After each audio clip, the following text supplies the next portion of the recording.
राधे राधे दोस्तों, आप देख रहे हैं आरती राधा 87 चैनल। तो दोस्तों आप लोग कैसे हैं? आशा करती हूँ कि आप लोग बहुत अच्छे होंगे। तो चलिए मैं बता रही हूँ कि 2025 में वैकुंठ चतुर्थी कब है। तो 2025 में वैकुंठ चतुर्थी 4 नवंबर को है। वैकुंठ चतुर्थी साल में ये एक बार आता है। तो हरिहर का मिलन होता है। हरिहर का मिलन होता है। वैकुंठ चतुर्थी के दिन 14 दीपक भी दान किया जाता है 12 बजे रात में। तो 14 दीपक का बहुत महत्व होता है। हम लोग तो एक माह दीपक सुबह शाम कार्तिक में तो लगाते ही हैं, तो उसका महत्व अलग है। लेकिन वैकुंठ चतुर्थी के दिन रात में 12 बजे 14 दीपक का महत्व ये अलग होता है। इसका बहुत महत्व होता है। तो ये रात में ही लगाया जाता है 14 दीपक वैकुंठ चतुर्थी के दिन। कार्तिक के माह में सुबह शाम दीपक का महत्व हो गया। अब वैकुंठ चतुर्थी के दिन रात में 12 बजे 11:30 बजे से लेकर 12 बजे के बीच में दीपक लगाया जाता है। तो 14 दीपक आप लोग घी का तैयार कर लीजिएगा।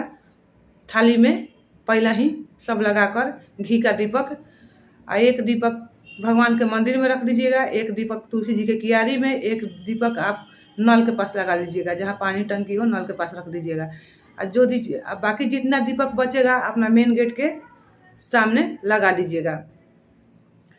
तो ये वैकुंठ चतुर्थी के दिन हरिहर का मिलन होता है।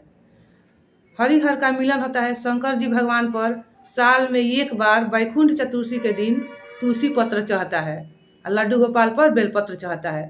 तो आपके घर में शंकर जी का मूर्ति हो या फोटो हो या शिवलिंग हो, उन पर आप चढ़ा दीजिएगा। आपके घर में विष्णु भगवान का फोटो हो या लड्डू गोपाल हो, उन पर आप चढ़ा दीजिएगा। लड्डू गोपाल नहीं है, फोटो है तो फोटो पर चढ़ा दीजिएगा। तो पहले बेलपत्र चढ़ेगा शंकर जी पर और लड्डू गोपाल जी पर तुलसी पत्र है। फिर बेलपत्र चढ़ा हुआ लड्डू गोपाल पर चढ़ जाएगा और तुलसी पत्र लड्डू गोपाल का चढ़ा हुआ शंकर जी के शिवलिंग पर चढ़ जाएगा, शिवलिंग पर या फोटो पर चढ़ जाएगा। तो वही हरिहर का मिलन होता है। साल में एक बार विष्णु भगवान का और शंकर जी का मिलन होता है। तो हरिहर का मिलन होता है साल में एक बार। तो बेलपत्र जो है 12 बजे 11:30 12 बजे के रात में चढ़ाया जाता है। अगर नहीं पार लगे तो आप शाम को भी चढ़ा दीजिएगा। शाम को चढ़ा दीजिएगा। तो बेलपत्र चढ़ाते समय एक घी का दीपक लगा दीजिएगा। जब बेलपत्र जब तुलसी पत्र चढ़ाइएगा तो एक घी का दीपक लगा दीजिएगा। तो शाम को जब चढ़ाइएगा तो बेलपत्र आप रात में उठा लीजिएगा। और रात में 11-12 बजे अगर चढ़ा रही है तो आप ब्रह्म मुहूर्त में उठाइएगा। तो आपसे पार नहीं अगर लगे ब्रह्म मुहूर्त में उठाना तो आप रात में उठा लीजिएगा। तो जो बेलपत्र है, जो तुलसी पत्र है, तो इसको कांच के शीशी में, कोई जाम का शीशी हो, कांच के शीशी में शहद में डालकर इसको रख दिया जाता है। आपका बच्चा का विद्या नहीं आ रहा है या दिमाग कम है या कोई प्रॉब्लम हो, कोई रोग हो, कोई बीमारी हो, कोई समस्या हो, तो ये डेली खिलाया जाता है। चाहे बच्चा का याददाश्त नहीं है, कम है, तो ये डेली खिलाया जाता है। मैं भी ये प्रसाद तैयार करती हूँ 12 बजे रात वाला। मैं तो रात में 12 बजे चढ़ाती हूँ। तो चढ़ाने के बाद फिर मैं सुबह में उठा लेती हूँ ब्रह्म मुहूर्त में। अब ब्रह्म मुहूर्त में उठाकर फिर उसको शहद में डुबा कर रख दिया जाता है। और डेली उसको थोड़ा थोड़ा कोई भी खा सकता है, सियान भी खाएगा, बूढ़ जवान कोई भी खाएगा। बच्चा को भी दीजिए, आपका विद्या दिमाग के लिए। मैं हर साल मैं करती हूँ।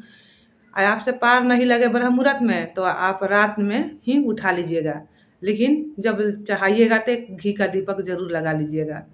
तो देखिए ये वैकुंठ चतुर्थी का दिन हरिहर का मिलन होता है। शंकर जी का विष्णु जी का ये उस दिन मिलन होता है। तो साल में यही एक बार आता है कि वैकुंठ चतुर्थी के दिन शंकर जी पर तुलसी पत्र चढ़ता है।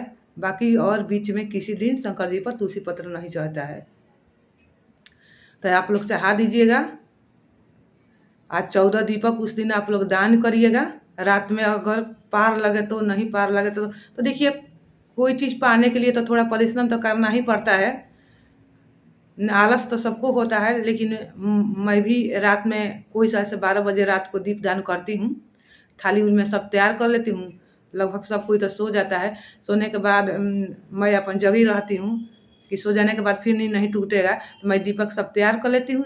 दीपक तैयार करने के बाद घी बत्ती लगाकर जैसा ही 11:30 होता है तो फिर मैं जलाना शुरू कर देती हूँ। तो आप लोग से पार लग जाए तो कीजिए, क्योंकि अच्छा होता है। 14 दीपक दान वैकुंठ चतुर्थी के दिन किया जाता है। उस दिन 14 दीपक का महत्व है वैकुंठ चतुर्थी का दिन। तो चलिए आप लोग हरिहर के मिलन वैकुंठ चतुर्थी के दिन शंकर जी पर आप लोग तुलसी पत्र जरूर चढ़ाइएगा और लड्डू गोपाल पर बेलपत्र आगे शंकर जी पर चढ़ा के और फिर तुलसी पत्र जो लड्डू गोपाल पर चढ़ जाएगा तो शंकर जी का बेलपत्र चढ़ जाएगा लड्डू गोपाल पर, और लड्डू गोपाल का तुलसी पत्र आ जाएगा शंकर जी पर। तो इसी को हरिहर का मिलन कहा जाता है। तो आप चढ़ा दीजिएगा, घी के दीपक लगा दीजिएगा वैकुंठ चतुर्थी के दिन। आप सब कुछ कर दीजिएगा। तो चलिए, ओके, बाय, राधे राधे।